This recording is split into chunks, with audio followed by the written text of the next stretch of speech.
What is good, y'all? Welcome back to a brand new video, man. We are back on this channel doing more NBA season previews, and we are here, man. We are continuing the series. You guys loved the first video, and we are not stopping. We are locked in, we are focused in, and we are on to the second team, alphabetical order, Boston Celtics season preview. I know the Celtics have a really strong fan base, so I know this has the potential to piss a lot of people off, but it's all good, man. It's all just my opinions, my predictions. So before we get into it, this is just my takes.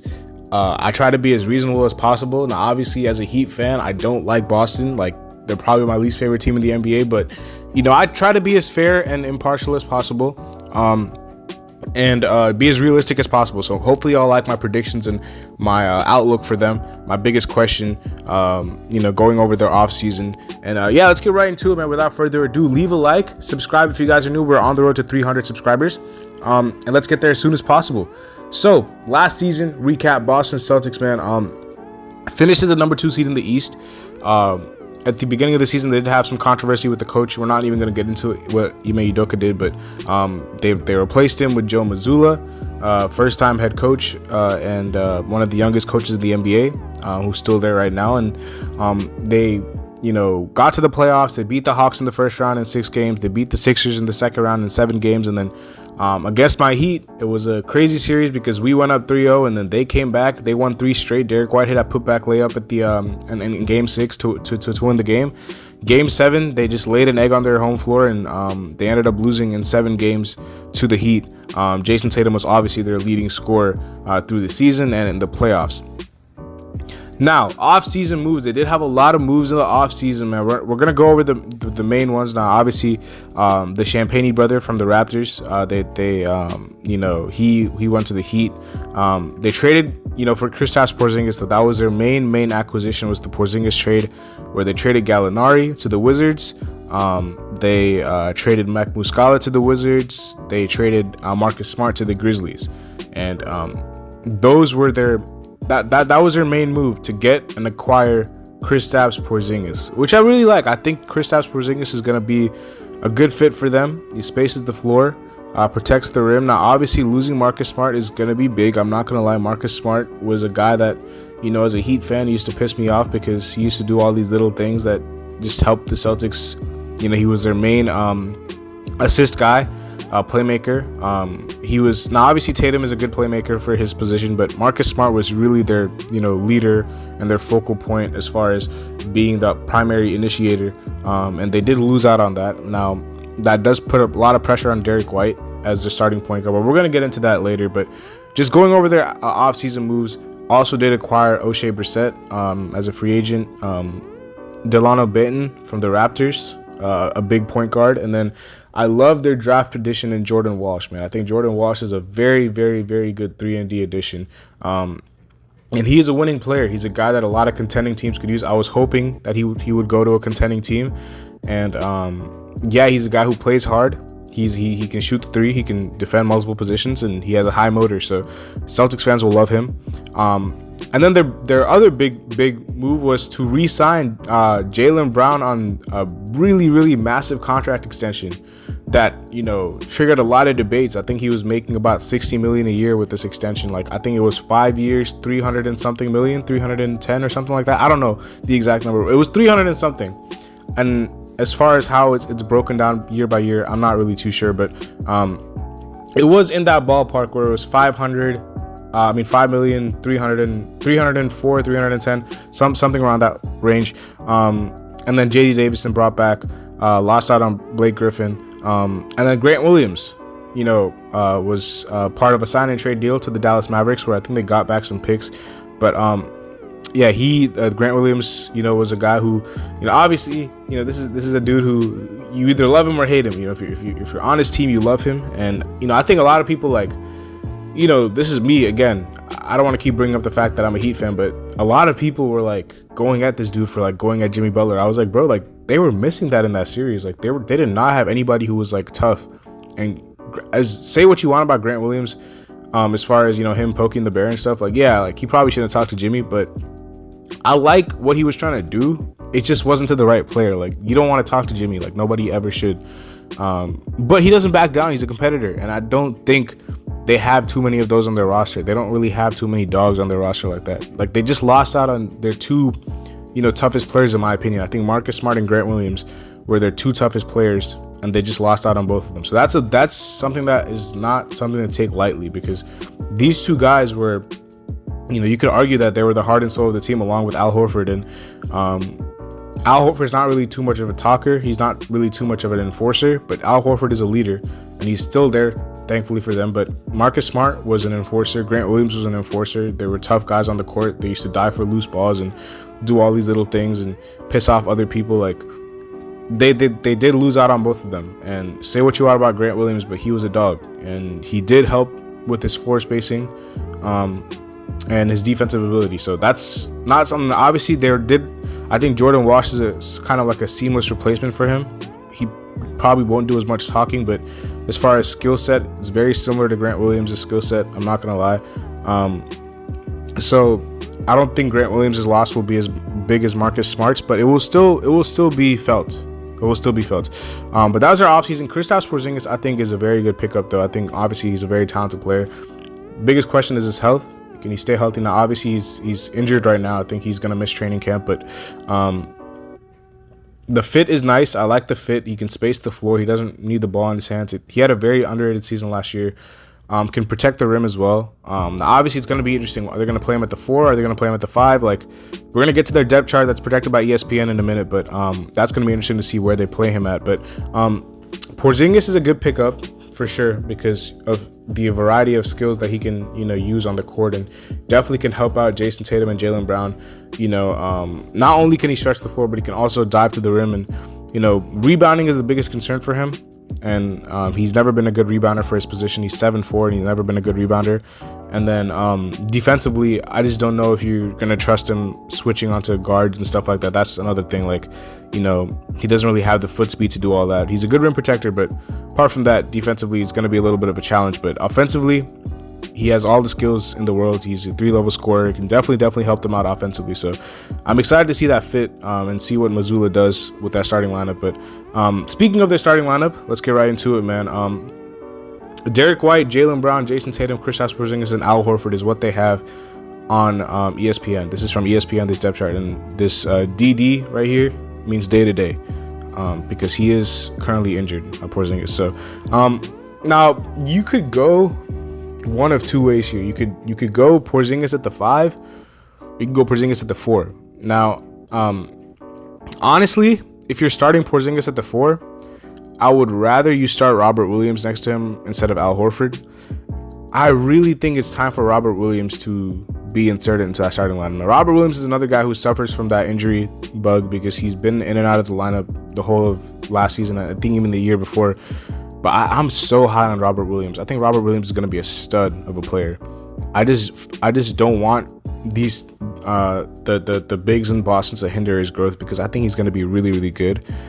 Porzingis and Horford, I feel like you don't really have mobility in that front court, and I feel like if you're going to start one of them, and if you want to play two bigs, I think Robert Williams has to be a starter. Like, I think he has to be, because Porzingis is going to start for sure. But I would rather you bring off Horford off the bench and you start Robert Williams because I think the fit is a lot more seamless there. Because you can have Robert Williams in the paint, you can have him, a rim running for lobs. As far as the rebounding is concerned, Robert Williams is a much better rebounder than both Horford and Porzingis. Both Horford and Porzingis are not really the best rebounders. And I feel like, I just feel like having Robert Williams would just complement Porzingis so well in that starting lineup. So I would actually make Robert Williams a starter and bring Al Horford off the bench if you want to play two bigs. If you want to play one big, then you move Tatum up to the floor, you slide Jaylen Brown over to the 3, and then I don't know who you start. You either start Malcolm Brogdon or Peyton Pritchard, but I'm not sure if I like that too much. But maybe you start Brogdon and White in the backcourt and then have Brown, Tatum, and Porzingis if you want to do a small ball type lineup, which is fine. Like, that's still not a bad lineup.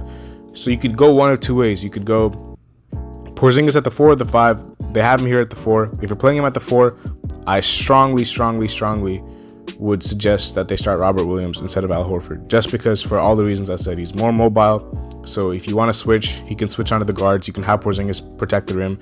Offensively, he won't get in Porzingis' way because he's going to be a lob there. He can't really play on the perimeter like that. Porzingis is going to be more perimeter face-up oriented. Robert Williams is going to roll to the rim. And then he's going to be on the glass. Porzingis is not the best rebounder. Neither is Al Horford. Robert Williams will clean the glass up, and he's going to be really, really good. I'm so high on Robert Williams. He's probably my favorite player on this team. So their bench is a little iffy. Peyton Pritchard, can he take that next step? We're going to have to see, man. He's been wanting the opportunity. Well, he pretty much has the backup point guard position to himself. Him and Brogdon are going to be sharing that. They have Sam Hauser and Oshae Brissett. I would not be surprised if Jordan Walsh takes some of those minutes like straight away. Even though he's a rookie, I really feel like Jordan Walsh will be in the rotation. Sam Hauser is a good shooter out of Virginia. He's a good catch and shoot guy who can run off screens and stuff. But you probably sprinkle him in there, here and there. Oshae Brissett is another one of those like Swiss Army knife type fours. That's a sneaky pickup that I like. Don't be surprised if Delano Ben outplays Peyton Pritchard in training camp. That's another thing. Delano Ben is very, very talented. From the Raptors. From Canada, went to Nebraska. Delano Banton is very, very talented. He's a 6'8" point guard. Can defend multiple positions. Can pass the ball. Can shoot the ball. Can rebound the ball. Listen, he can do it all. And obviously, like, I'm not saying he's like some stud or anything because he hasn't proven himself yet, but as far as talent is concerned, I like his talent a lot. I think he's a lot more versatile than Peyton Pritchard. Peyton Pritchard is more of just like a, 3-point shooter. Like he likes to just chuck up shots. Like he's not defensively. He's very, very. He's a mismatch defensively. A lot of people will just go at him. He's not big. He's not gritty. But offensively, he does have talent. He did drop a lot of points in that pro-am games and stuff like that. He's talented offensively, can score 3 levels, but I feel like Delano Ben could take those minutes, especially if you need defense. Him and Brogdon in the backcourt, I feel like would wreak havoc. And then I think you'd probably split the minutes between Sam Hauser and Jordan Walsh, because Sam Hauser, again, cannot really guard players. Jordan Walsh can switch multiple positions. Like from day one, he's going to be able to guard, 1 through 4. And can still shoot the ball. Probably not as well as Sam Hauser, but can still shoot the ball. And then, so I think between him, Hauser, and Brissett, you're going to have to split those front court minutes. And then I would honestly have Al Horford be the backup 5 in any situation. If Porzingis is starting, then you'd probably you would have Al Horford and Robert Williams in the backcourt, in the front court off the bench. If Porzingis is just the sole 5, but if Porzingis is playing with another big, I would have Al Horford as the backup 5 and have that same bench rotation as you see on the screen right here, with sprinkling in of Jordan Walsh and then maybe Delano Banton if he outplays Peyton Pritchard. But their depth is not that great as far as like they don't really have like that guy who can just give you buckets. Like I think that's what they're hoping Peyton Pritchard can be. Brogdon has like some sort of medical issue. He was terrible in the playoffs for them, and I honestly don't know like whether he's going to be right to start the season. But I don't really see like a scoring punch off the bench. I think that's something they might have to add in free agency still, or trade deadline, buyout market. Getting to the biggest question and the prediction for the season. The biggest question is, can the Tatum and Brown duo work in the playoffs now? We've seen that it's been a very, very consistent team that in the Celtics playoff games, one of either Tatum or Brown always have a really good game. Like you rarely see both of them struggle, but you are trying to get games where both of these guys are playing well in the same game, and that's what you're trying to that's what you're trying to attain here. Because in the Heat series, Brown was terrible. Brown was atrocious in the Heat series, and series before that, Tatum had bad games, Brown had good games. Like Brown had bad games, Tatum had good games. You're just trying to get both of these guys to play well in the same game consistently, and that's what you're trying to focus on, because they're your 2 best players. You just paid Jaylen Brown a ton of money, so you basically committed to him that he's not going anywhere.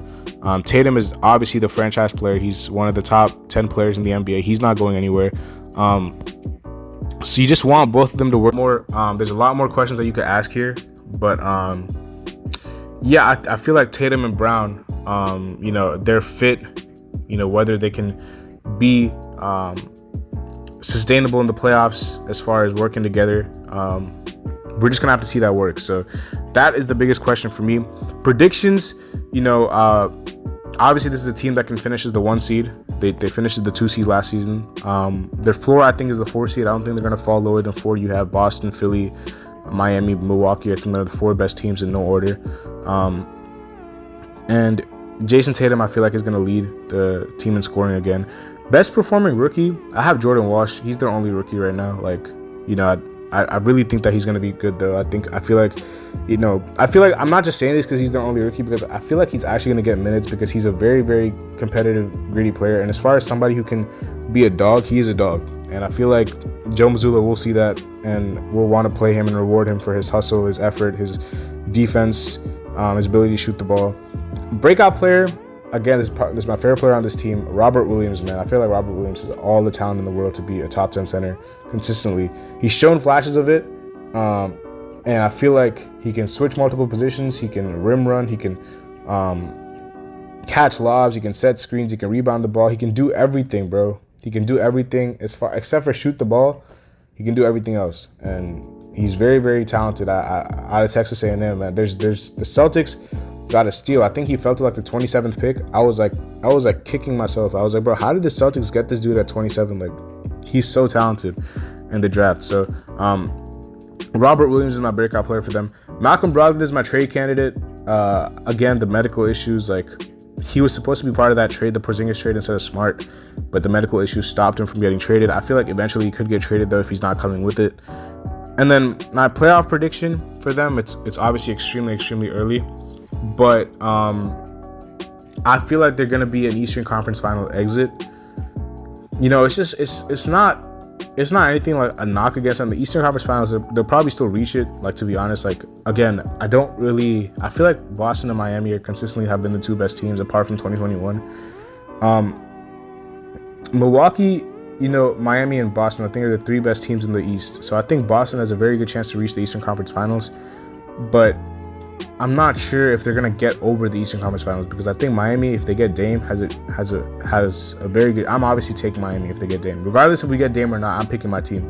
But if we get Dame, I feel like we're gonna go into the finals. But Milwaukee also has a really good chance because they have Drew, Giannis, Chris. Like, they have that intact core. Brook Lopez. They brought back their guys. Like, they have a very good core, man. They have a very, very good core. So we'll see. Again, this is way too early playoff prediction. A lot could happen between now and the playoffs. Like, we're still in August of like this year. The playoffs are going to be in April, May of next year. So like, we have so much time. A lot could happen, trades, signings. So we'll see what happens, man, at the end of the day. But hopefully y'all enjoyed the video. Let me know if you guys, like this type of content. Leave a like, subscribe if you guys are new, man. And yeah, I'll see y'all later as always, man. Celtics fans, get in the comment section and let me know what you guys think. Be civil, please, man. This is just my opinion. It's not to knock your team or anything. I feel like I was pretty fair in these predictions. So, yeah, I'll see y'all later as always, man. Have a nice day. Peace.